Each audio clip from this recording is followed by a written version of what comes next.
ओम शांति। दिनांक 16/6/1969। अव्यक्त बाप दादा के द्वारा उच्चारित मधुबन से मधुर महावाक्य। मुरली का विषय है बड़े से बड़ा त्याग, अवगुणों का त्याग। बाप दादा बोले, सभी किस स्वरूप में बैठे हो? स्नेह रूप में बैठे हो या शक्ति रूप में बैठे हो? बाबा ने पूछा, सभी किस स्वरूप में बैठे हो?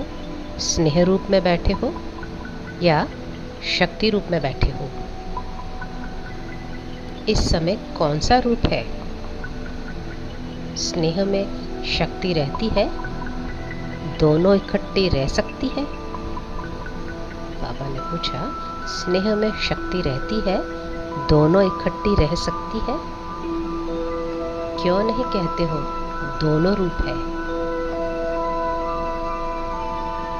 बाप दादा के साथ स्नेह क्यों है? बाबा ने पूछा, बाप दादा के साथ स्नेह क्यों है?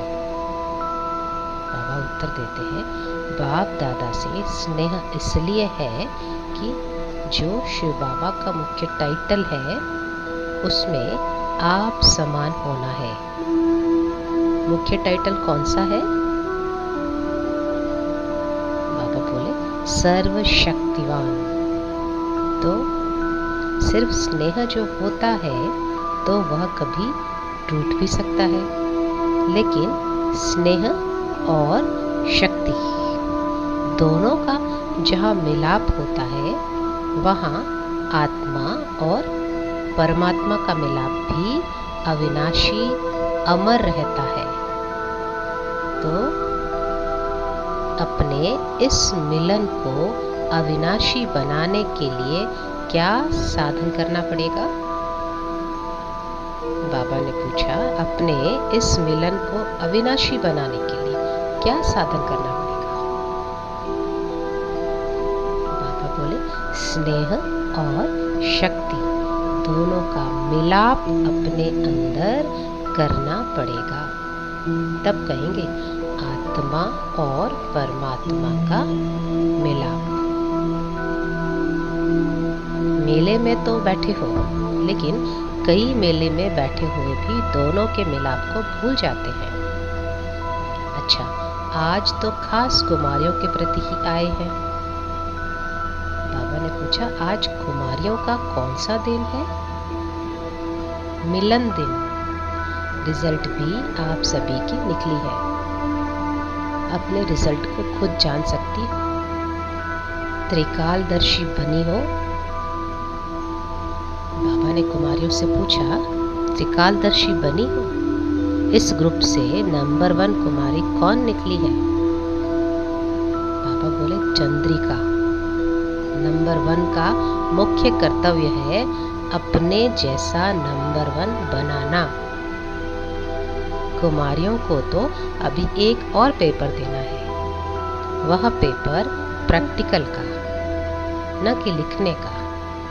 अभी तो 1 मास की ट्रेनिंग के रिजल्ट में नंबर 1 है, लेकिन फाइनल रिजल्ट में भी नंबर 1 आ सकती है। बाबा बोले, लेकिन उसके लिए कौन सी मुख्य बात बुद्धि में रखनी है? त्याग और सेवा तो है, एक और मुख्य बात है। सभी से बड़ा बलिदान कौन सा है और सभी से बड़ा त्याग कौन सा है? बाबा ने पूछा, सभी से बड़ा बलिदान कौन सा है और सभी से बड़ा त्याग कौन सा है? उत्तर देते हैं, दूसरों के अवगुणों को त्याग करना, यह है बड़ा त्याग। सभी से बड़ी सेवा कौन सी है? बाबा ने पूछा, सभी से बड़ी सेवा कौन सी है? बाप दादा बोले, जो श्रेष्ठ सेवाधारी होंगे वह मुख्य कौन सी सेवा करेंगे? जो तीव्र पुरुषार्थी होंगे वह तीव्र पुरुषार्थी का सबूत क्या दिखाएंगे? बाबा ने उत्तर दिया, सामने आए तो 1 सेकंड में उनको मरजीवा बनाना। कहते हैं ना, एक धक से मरजीवा बनना, जिसको झटकू कहते हैं। अधूरा नहीं छोड़ना। श्रेष्ठ सेवा यह है जो उनको झट झटकू बना देना। अभी तो आप तीर मारते हो, बाहर फिर जिंदा हो जाते हो, लेकिन ऐसा समय आना है जो 1 सेकंड में नज़र से निहाल कर देंगे। तब सर्विस की सफलता और प्रभाव निकलेगा। अभी मरजीवा भले ही बनाते हो, झटकू नहीं बनाते हो। फिर बाबा ने कहा 2 बातों की कमी है। वह बातें आ जाए तो अपना रग रग दूसरों को भी चढ़ा सकती हो, अपना रंग दूसरों को भी चढ़ा सकती हो। फिर बाबा ने पूछा, आप झाटकू बनी हो? पुरुषार्थी है।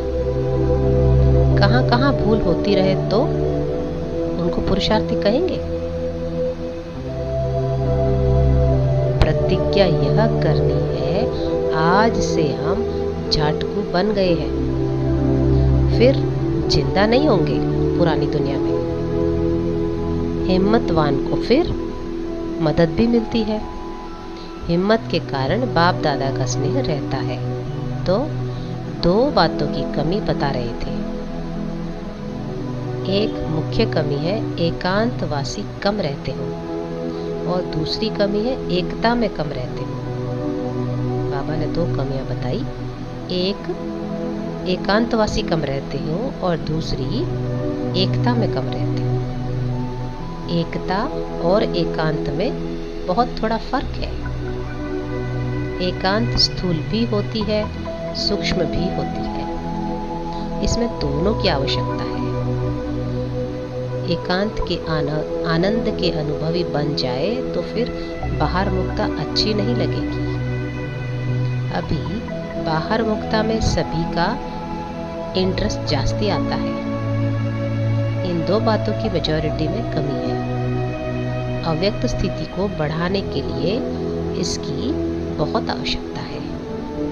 इससे ज्यादा एकांत में रुचि रखनी है। कुमारियों को अब जाना है प्रैक्टिकल कोर्स देने। बाबा ने कहा कुमारियों को अब जाना है प्रैक्टिकल कोर्स देने। अब कुमारियों को 3 सौगात देनी है। सौगात है स्नेह की निशानी। तो तीनों संबंध से 3 सौगात देते हैं जो कभी भूलना नहीं है।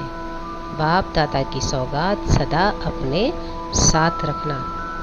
सौगात छिपाकर रखनी होती है ना, सौगात छिपाकर रखनी होती है ना। तो बाप के रूप में एक शिक्षा की सौगात याद रखना। क्या शिक्षा देते हैं कि सदैव बाप दादा और जो निमित्त बनी हुई बहनें हैं और जो भी दैवी परिवार है, उन सबसे आज्ञाकारी वफादार बन के चलना है। यह है बाप के रूप में शिक्षा की सौगात। और फिर टीचर के रूप में कौन सी शिक्षा की सौगात देते हैं? शिक्षा को ग्रहण किया जाता है ना। जहाँ भी जाओ तो टीचर के रूप में एक तो ज्ञान ग्रहण, दूसरा गुण ग्राहक। यह शिक्षा हमेशा याद रखना। और गुरु के रूप से यही शिक्षा है, सदैव एक मत होना है, एक रस और एक के ही याद में रहना। विष्णु को जो अलंकार दिखाए हैं वह अभी शक्ति रूप में धारण करने हैं। यह अलंकार सदैव अपने सामने रखो। यह है बाप, टीचर और गुरु तीनों संबंध से शिक्षा की सौगात, खास कुमारियों प्रति। अब देखेंगे कौन कौन इस सौगात को साथ रखते हैं। वह लोग भी रिफाइंड बॉम्ब्स बना रहे हैं ना। तुमको भी अब रिफाइंड बॉम्ब्स गिराने हैं। चींटी मार्ग की सर्विस बहुत की। बम गिराने से झट सफाई हो जाती है, तो विशेष आवाज फैलाने की सर्विस करनी है, उसको बम गिराना कहते हैं। जितना जो रिफाइन होंगे उतना रिफाइन बम फेंकेंगे औरों पर। अभी ऑल राउंड बनना है। जितना जितना बनेंगी उतना उतना नजदीक आएगी सतयुगी परिवार के। ऑल राउंड चक्र लगाकर अपना शो दिखाना, तब है ट्रेनिंग के रिजल्ट। प्रैक्टिकल कोर्स के बाद फिर रिजल्ट देखेंगे। अभी फिर 1 मास के बाद मधुबन में आओ, तो अकेले नहीं आना है। अभी ट्रेनिंग पूरी नहीं है, प्रैक्टिकल अभी है। अकेला कोई को लौटना नहीं है, कोई ना कोई का पंडा बनकर आना है, यात्री ले आना है। बाप दादा की इन कुमारियों में बहुत उम्मीद है। उम्मीदवार रत्नों को बाप दादा नयनों में समाते हैं।